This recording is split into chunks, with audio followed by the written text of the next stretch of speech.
अतः श्री साई चरित्र अध्याय 36 आश्चर्यजनक कथाएं गोवा के दो सज्जन और श्रीमती औरंगाबादकर।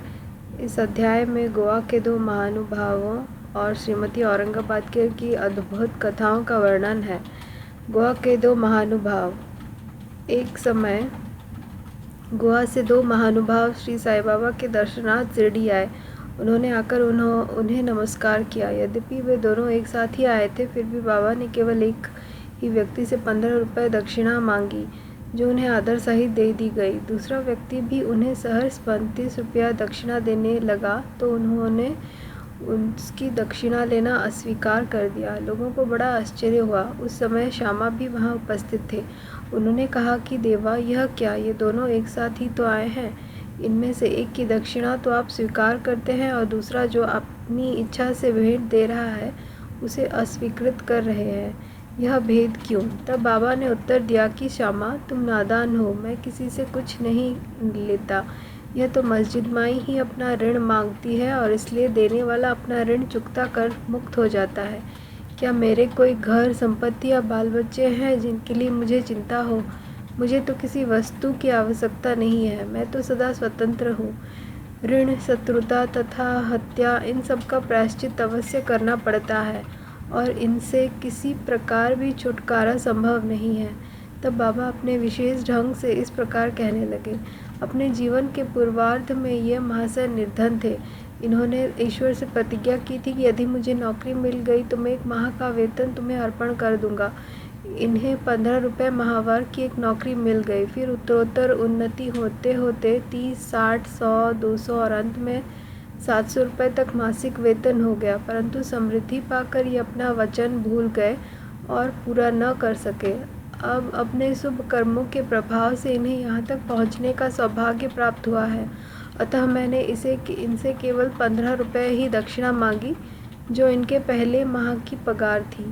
दूसरी कथा। समुद्र के किनारे घूमते घूमते मैं एक भव्य महल के पास पहुंचा और उसकी दालान में विश्राम करने लगा। उस महल के ब्राह्मण स्वामी ने मेरा यथोचित स्वागत किया और मुझे बढ़िया स्वादिष्ट पदार्थ खाने को दिए। भोजन के उपरांत उसने मुझे अलमारी के समीप एक स्वच्छ स्थान शयन के लिए बतला दिया और मैं वहीं सो गया। जब मैं प्रगाढ़ निद्रा में था तो उस व्यक्ति ने पत्थर खिसकाकर दीवार में सेंध डाली और उसके द्वारा भीतर घुसकर उसने मेरी खीसा कतर लिया। निद्रा से उठने पर मैंने देखा कि मेरे 30,000 रुपये चुरा लिए हैं। मैं बड़ी विपत्ति में पड़ गया और दुखित होकर रोता बैठ गया। केवल नोट चुरा लिए थे, इसलिए मैंने सोचा कि यह कार्य उस ब्राह्मण के अतिरिक्त और किसी का नहीं है। मुझे खाना पीना कुछ भी अच्छा न लगा और मैं एक पखवाड़े तक दालान में ही बैठे बैठे चोरी का दुख मनाता रहा। इस प्रकार 15 दिन व्यतीत होने पर रास्ते से जाने वाले एक फकीर ने मुझे दुख से बिलखते देखकर मेरे रोने का कारण पूछा। तब मैंने सब हाल उससे कह सुनाया। उसने मुझे कहा कि यदि तुम मेरे आदेश अनुसार आचरण करोगे तो तुम्हारा चुराया धन वापस मिल जाएगा। मैं एक फ़कीर का पता तुम्हें बताता हूँ, तुम उसकी शरण में जाओ और उसकी कृपा से तुम्हारा धन पुनः मिल जाएगा। परंतु जब तक तुम्हें अपना धन वापस नहीं मिलता, उस समय तक तुम अपना प्रिय भोजन त्याग दो। मैंने उस फ़कीर का कहना मान लिया और मेरा चुराया धन मिल गया। तब मैं समुद्र तट पर आया, जहाँ एक जहाज़ खड़ा था जो यात्रियों से ठसाठस भर चुका था। भाग्यवश वहाँ एक उदार प्रकृति वाले चपरासी की सहायता से मुझे एक स्थान मिल गया। इस प्रकार मैं दूसरे किनारे पर पहुँचा और वहाँ से मैं रेलगाड़ी में बैठकर मस्जिद माई आ पहुँचा। कथा समाप्त होते ही बाबा ने समा से इन अतिथियों को अपने साथ ले जाने और भोजन का प्रबंध करने को कहा। तब श्यामा उन्हें अपने घर लिवा ले गया और उन्हें भोजन कराया। भोजन करते समय श्यामा ने उनसे कहा कि बाबा की कहानी बड़ी ही रहस्यपूर्ण है, क्योंकि ना तो वह कभी समुद्र की ओर गए हैं और ना उनके पास 30,000 रुपये ही थे। उन्होंने न कभी भी यात्रा ही की, ना उनकी कोई रकम ही चुराई गई और ना वह वापस आई। फिर श्यामा ने उन लोगों से पूछा कि आप लोगों को कुछ समझ में आया कि इसका अर्थ क्या था? दोनों अतिथियों की घिघियाँ बंद गई और उनकी आंखों से आंसुओं की धारा बहने लगी। उन्होंने रोते रोते कहा कि बाबा तो सर्वव्यापी, अनंत और परम ब्रह्म स्वरूप है। जो कथा उन्होंने कही है वह बिल्कुल हमारी ही कहानी है और वह मेरे ऊपर बीत चुकी है। यह महान आश्चर्य है कि उन्हें यह सब कैसे ज्ञात हो गया। भोजन के उपरांत हम इसका पूर्ण विवरण आपको सुनाएंगे। भोजन के पश्चात पान खाते हुए उन्होंने अपनी कथा सुनाना प्रारंभ कर दिया।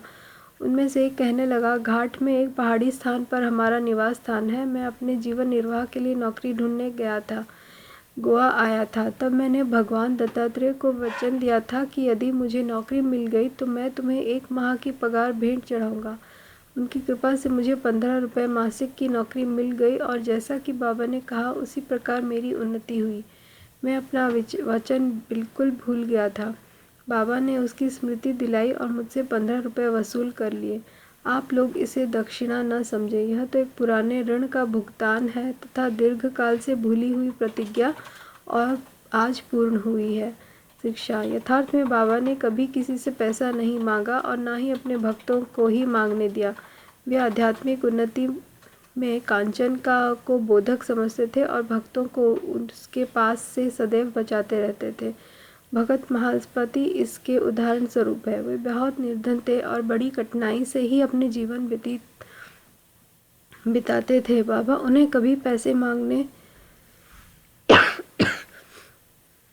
नहीं देते थे और न ही वे अपने पास की दक्षिणा से उन्हें कुछ देते थे। एक बार एक दयालु और सहृदय व्यापारी हंसराज ने बाबा की उपस्थिति में ही एक बड़ी रकम महास्पति को दी, परंतु बाबा ने उसे अस्वीकार करने को कह दिया। अब दूसरा अतिथि अपनी कहानी सुनाने लगा। मेरे पास एक ब्राह्मण रसोइया था जो गत 35 वर्षों से ईमानदारी से मेरे पास काम करता आया था। बुरी लतों में पड़कर उसका मन पलट गया और उसने मेरे सब रुपए चोरी कर लिए। मेरी अलमारी दीवार में लगी थी और जिस समय हम लोग गहरी नींद में थे उसने पीछे से पत्थर हटाकर मेरे सब 30,000 रुपयों की नोट चुरा लिए। मैं नहीं जानता था कि बाबा को ये ठीक धनराशि कैसे ज्ञात हो गई। मैं दिन रात रोता और दुखी रहता था। एक दिन जब मैं इसी प्रकार निराश और उदास होकर बरामदे में बैठा था, उसी समय रास्ते से जाने वाले एक फ़कीर ने मेरी स्थिति जानकर मुझसे इसका कारण पूछा। मैंने उसे सब हाल सुनाया। तब उसने बताया कि कोपरगांव तालुके के सिरडी ग्राम में श्री साईं बाबा नाम के एक औलिया रहते हैं। उन्हें वचन दो तथा अपना रुचिकर भोज्य पदार्थ त्याग मन में कहो कि जब तक मैं तुम्हारा दर्शन न कर लूँगा उस पदार्थ को कदापि न खाऊंगा। तब मैंने चावल खाना छोड़ दिया और बाबा को वचन दिया, बाबा जब तक मुझे तुम्हारे दर्शन नहीं होते तथा मेरी चुराई गई धनराशि नहीं मिलती तब तक मैं चावल ग्रहण न करूँगा।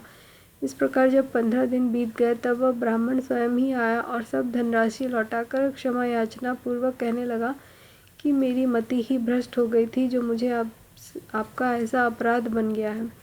मैं आपके पैर पड़ता हूँ, मुझे क्षमा करें। इस प्रकार सब ठीक हो गया। जिस फ़कीर से मेरी भेंट हुई थी तथा जिसने मुझे सहायता पहुँचाई थी वह फ़कीर फिर मेरे देखने में कभी नहीं आया।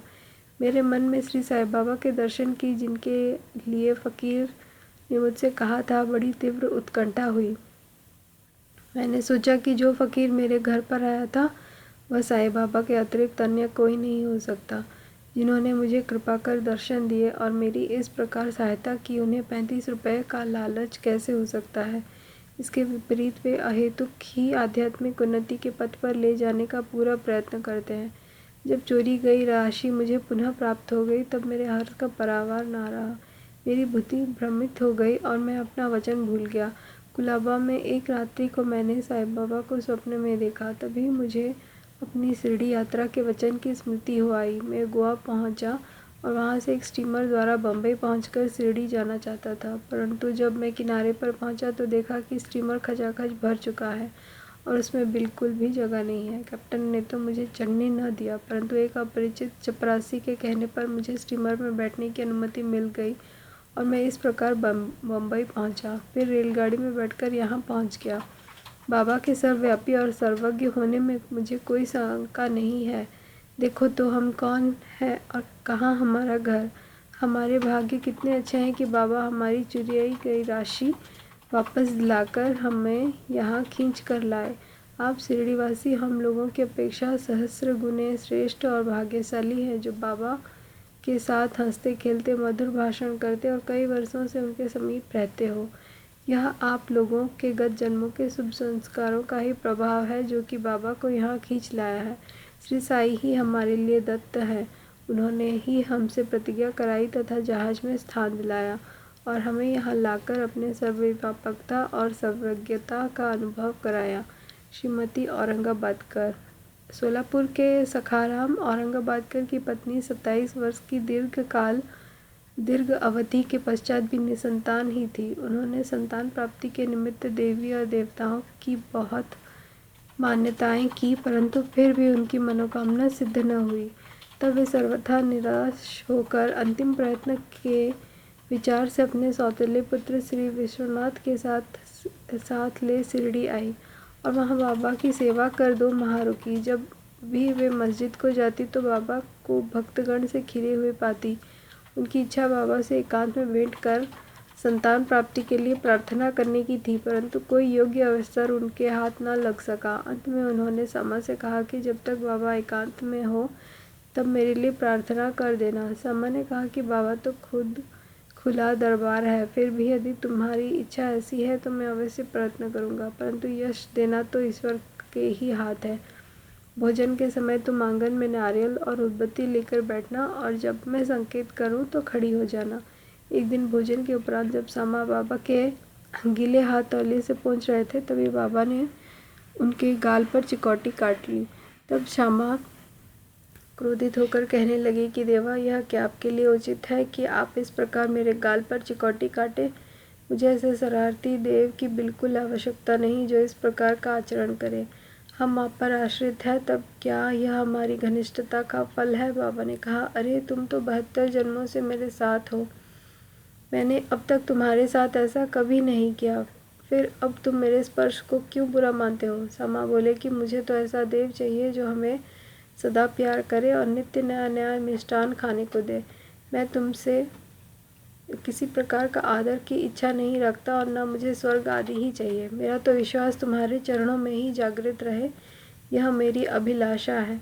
तब बाबा बोले कि हाँ, सचमुच मैं इसलिए यहाँ आया हूँ। मैं सदैव तुम्हारा पालन और उदर पोषण करता आया हूँ, इसलिए मुझे तुमसे अधिक स्नेह है। जब बाबा अपनी गादी पर विराजमान हो गए तभी श्यामा ने उस स्त्री को संकेत किया। उसने ऊपर आकर बाबा को प्रणाम कर उन्हें नारियल और उदबत्ती भेंट की।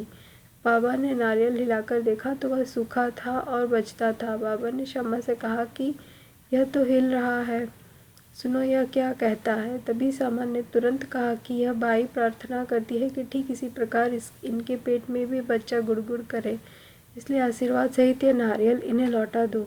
तब फिर बाबा बोले कि क्या नारियल से भी संतान की उत्पत्ति होती है? लोग कैसे मूर्ख हैं जो इस प्रकार की बातें गढ़ते हैं। समा ने कहा कि मैं अपने वचनों और आशीष की शक्ति से पूर्ण अवगत हूँ और आपके एक शब्द मात्र से ही इस बाई को बच्चों का तांता लग जाएगा। अब तो टाल रहे हैं और आशीर्वाद नहीं दे रहे हैं। इस प्रकार कुछ देर तक वार्तालाप चलता रहा। बार बार नारियल फोड़ने को कहते थे, परंतु सामा बार बार यही हट पकड़े हुए थे कि इस बाई को दे दे।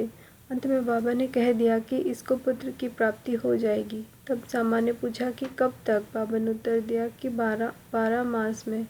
अब नारियल को फोड़कर उसके 2 टुकड़े किए गए। एक भाग तो उन दोनों ने खाया और दूसरा भाग उस स्त्री को दिया गया। तब सामा ने उस बाई से कहा कि प्रिय बहन, तुम मेरे वचनों की साक्षी हो। यदि 12 मास के भीतर तुमको संतान न हुई तो मैं इस देव के सिर पर ही नारियल फोड़कर इसे मस्जिद से निकाल दूंगा, और यदि मैं इसमें असफल रहा तो मैं अपने को माधव नहीं कहूँगा।